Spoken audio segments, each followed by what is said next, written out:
So I try to go to sleep because my body feels tired. I end up laying between a sleeping baby and a sleeping man, thinking when I'd rather be sleeping and dreaming. Um, so I figured, why not record? Um, I realize being a new mom that being able to sit down in front of my ring light, in front of the wall, and it's not always going to be feasible. My mind is slow right now, so I apologize. It takes a little seconds, little extra seconds for the thoughts, the words to come to my lips. So I kind of like this whole in your face, even though it keeps getting like blurry because I keep moving. But I like this, like I'm speaking to you like a Marco, because that's honestly how I got really good at feeling comfortable in front of a camera, because I would talk like this to Marco Polo. So anyways, hi.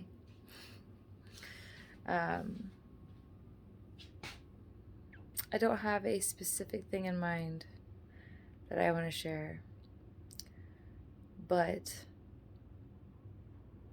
I want people to relate to me. I want people to get me. And I understand that you can't fully conceive of somebody in their entirety. It's just like impossible. You can try. But as well as you know somebody, you still only see your portrayal of them and the portrayal of themselves towards you, but you never see the whole picture. But I realized I've never really felt like I belonged here. As far as social settings, school, some people seem to just fit in, or at least fake fitting in. And I was always the watcher. Just studied people, watched how they interacted with each other, what faces they made, their body language. Learning kind of what their expectations of me, like how should I interact with those around me. Granted, a lot of what shaped my perception of social circles, social settings, was media portrayal. So movies, shows, music. And I will tell you right now, it's not reality. And we all grow up watching TV and kind of shaping our ideals and our belief systems about people and how to respond to certain life situations based on fictional portrayals that are dramatic and catchy and thrilling even. And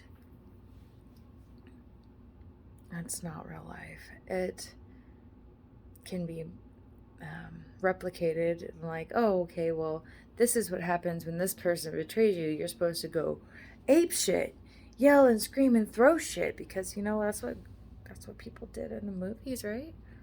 Right? They glorify women being crazy.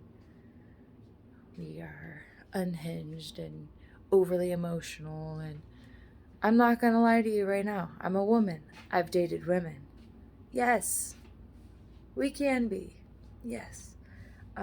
But I feel as though we're almost like a self-fulfilling prophecy. That's even the right term. Where, because we're almost given a license to be over the top, it's like some of us feel the need to show out. Some of us feel the need to be louder, be bigger, be more obnoxious, be heard, because that's what commands attention. That's what seems powerful, right? It's a false sense of power.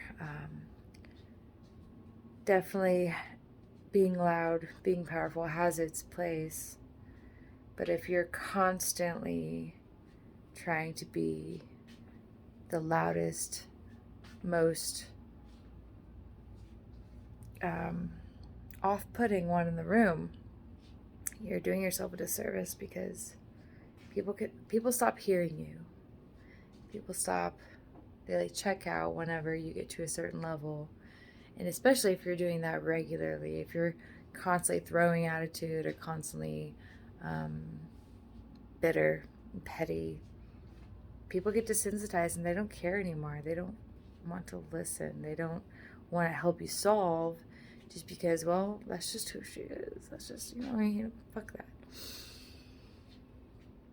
This has gone in a weird direction. Interesting. I'm just kind of letting it flow. But I will tell you right now, realizing how much the media, movies and TV shows and music, shaped my idea of men. It's no wonder I didn't trust men, because in almost every scenario, very few of them were actually healthy and happy, because most men are portrayed as asshole, abusers, rapists, I don't even like that word, cheaters, manipulators, narcissists,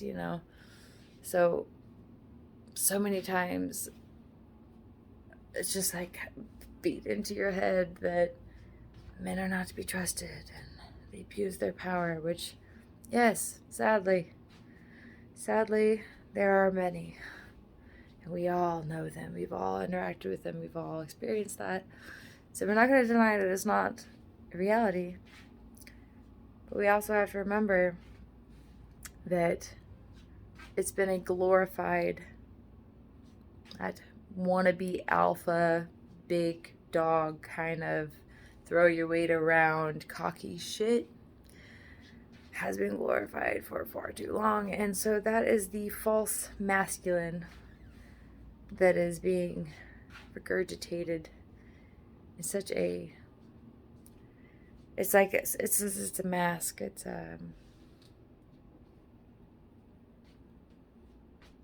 facade.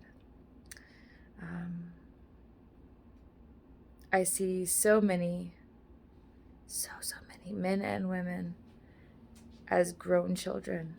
They didn't ever really become adults. And I am one of them that feels very much so that it's like, it's so weird. I feel very childlike, and yet I feel, I don't want to say the crone, because I don't necessarily feel the crone yet. It's like just an outsider. I feel like I'm outside watching these people, and my mind feels like it works very differently than everybody else's. But because of our trauma, and because we aren't given a rite of passage, when you're 16 you can get a driver's license, when you're 18 you can buy cigarettes, you can vote, when you're 21 you can go drink, and that's the rite of passage now, which is shit. Once upon a time there used to be a legitimate like trial, like a period where you had to prove yourself to yourself and to your people, and it matured you, it grounded you in this reality, and or made you realize there's more to this reality. We've lost that as a people. So it's no wonder that we're stumbling around pretending like we know what the fuck we're doing, and no one really knows what the fuck we're doing, because the way society is set up is, I was gonna say false, is flawed, sincerely flawed. So I feel like I should wrap this up, because I'm just rambling at this point, and I'm about to have 10 minutes here. So this is nighttime ramblings with Kayla, just because I didn't know what else to do, and I'm awake, and my mind won't stop. So hi, and good night for now, and I'll be back another time.